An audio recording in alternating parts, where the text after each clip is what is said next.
سالو لي زامي، اهلا بكم في دروس تعليم اللغه الفرنسيه مجانا. انا هبه. درسنا النهارده بيتكلم عن بعض المهن باللغه الفرنسيه. هو درس سهل جدا. اول حاجه ازاي اقول مهندس معماري، ارشيتكت ارشيتكت ارشيتكت. ازاي اقول مغني، شانتور شانتور شانتور.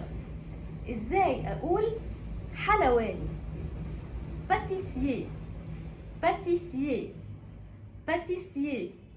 ازاي اقول كاتب، écrivain écrivain écrivain.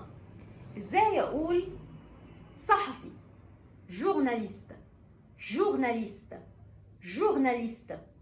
ازاي اقول لاعب كرة قدم، footballeur footballeur footballeur.